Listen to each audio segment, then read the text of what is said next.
Kisah Nabi Yunus alaihi salam ditelan ikan paus. Kisah ini disebutkan beberapa kali dalam Al-Quran. Salah satunya surat Asy-Syaffat ayat 139 hingga 148. Diceritakan bahwa Nabi Yunus alaihi salam merasa putus asa berdakwah kepada kaumnya yang keras kepala. Setelah hampir puluhan tahun berdakwah, hanya sedikit yang mau menjadi pengikutnya. Akhirnya beliau pun meninggalkan kaumnya dengan perasaan marah sekaligus sedih. Allah Subhanahu wa Ta'ala mengutus Nabi Yunus untuk berdakwah kepada suatu kaum di Ninawa, negeri yang terletak di daerah Mosul, Irak. Hampir seluruh penduduk Ninawa masih mewarisi tradisi nenek moyang mereka, yaitu menyembah berhala. Kaum Ninawa tidak menyukai kehadiran Nabi Yunus. Menurut mereka, ajakan Nabi Yunus untuk beriman kepada Allah tidak sesuai dengan tradisi mereka. Wahai kaumku, berhentilah menyembah berhala-berhala itu. Sesungguhnya mereka tidak dapat memberi manfaat apapun kepada kalian. Hanya Allah satu-satunya Tuhan yang pantas kalian sembah. Diam saja kau Yunus. Engkau bisa bicara begitu karena memang bukan dari keturunan nenek moyang kami. Ya benar, inilah ajaran turun-temurun dari nenek moyang kami. Sedangkan engkau hanya pendatang di negeri kami yang tidak tahu apa-apa. Pergilah, kami mau beribadah kepada Tuhan yang nyata terlihat, bukan seperti Tuhanmu yang tidak terlihat. Hahaha. Kasihan sekali dirimu, wahai Yunus. Nabi Yunus mulai tersulut amarahnya mendengar cemoohan dari kaumnya. Bahkan dengan beraninya mereka menghina Allah. Lanjang sekali kalian berkata seperti itu tentang Allah. Wahai kaum Ninawa, tunggulah sebentar lagi azab akan turun kepada negeri ini. Aku telah berkali-kali memperingatkan kalian.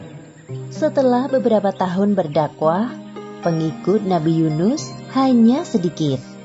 Berbagai cara telah dilakukan untuk mendekati kaum Ninawa. Namun mereka malah menghina Nabi Yunus.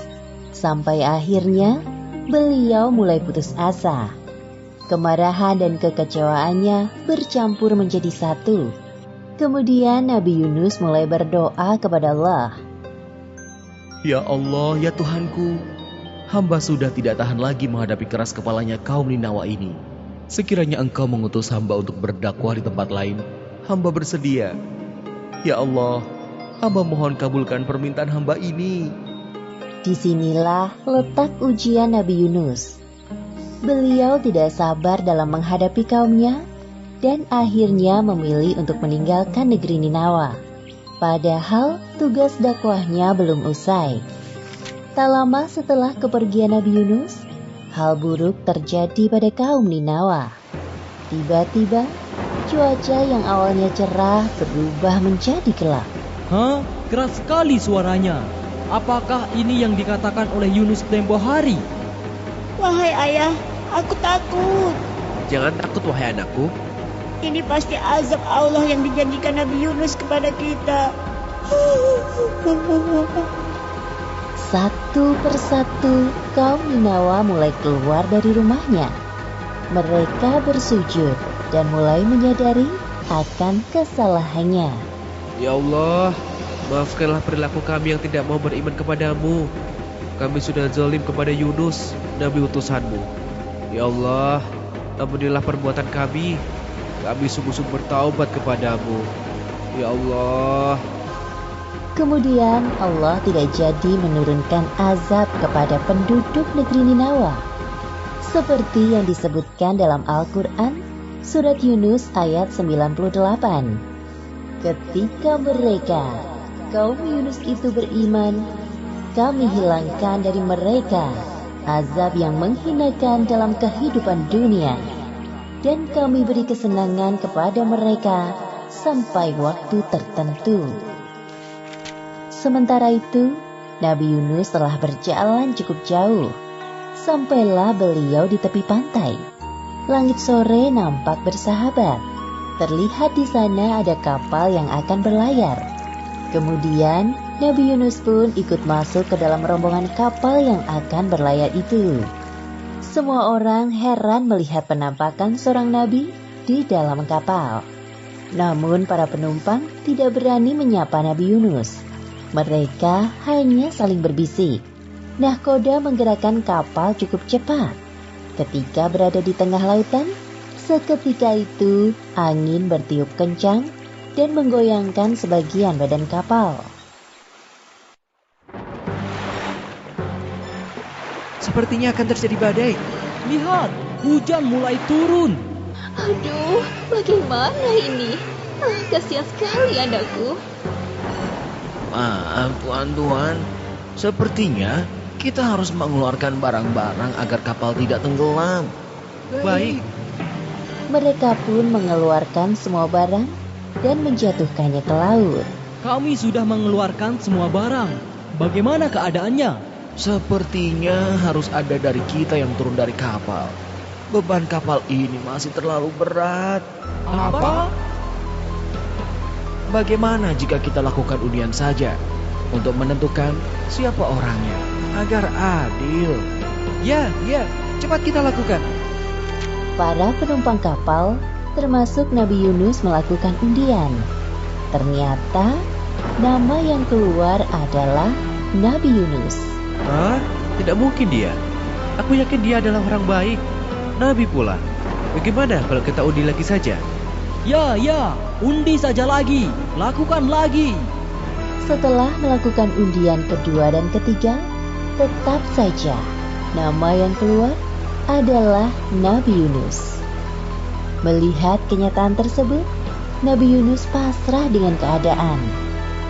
Sudahlah tuan-tuan, tidak perlu dilakukan undian lagi.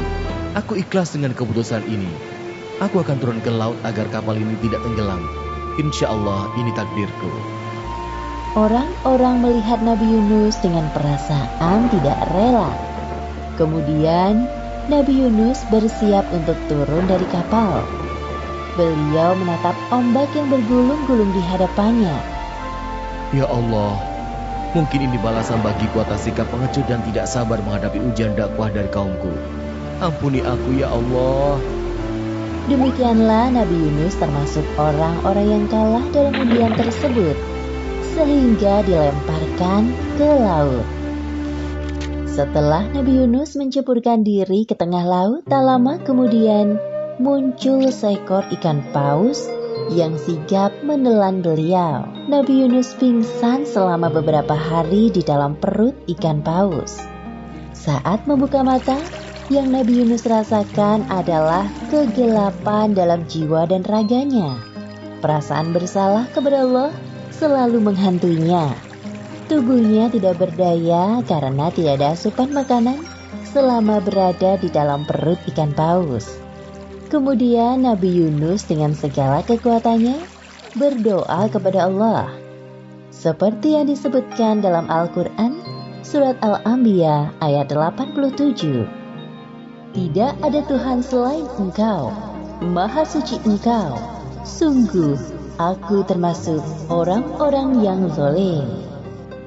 Allah seketika itu menjawab doa Nabi Yunus dan menghilangkan kesedihan yang dirasakannya. Allah melalui perantara ikan paus melemparkan Nabi Yunus di sebuah daratan yang tandus. Nabi Yunus keluar dari perut ikan paus dengan keadaan lemah dan sakit. Lalu Allah menumbuhkan tanaman di dekatnya dan beliau pun menikmatinya. Tubuhnya kembali bugar. Alhamdulillahirabbil alamin. Terima kasih ya Allah. Setelah kondisinya berangsur pulih seperti sedia kala, Nabi Yunus kembali kepada kaumnya di Ninawa. Sesampainya di sana, Nabi Yunus disambut hangat oleh kaumnya. Beliau sangat terharu atas perlakuan yang diberikan oleh kaumnya. Kaum Ninawa sekarang sudah jauh berubah lebih baik dari sebelumnya.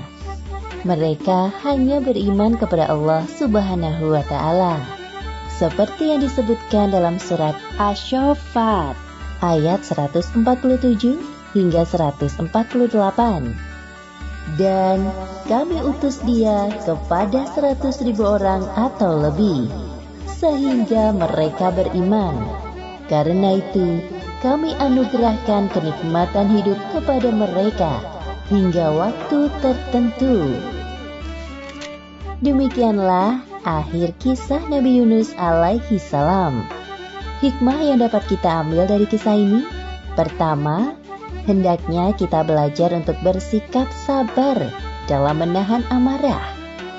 Kedua, Allah mengabulkan doa hambanya yang bermasalah dengan syarat seorang hamba tersebut harus bersungguh-sungguh dalam beribadah kepadanya. Wallahu a'lam bishawab.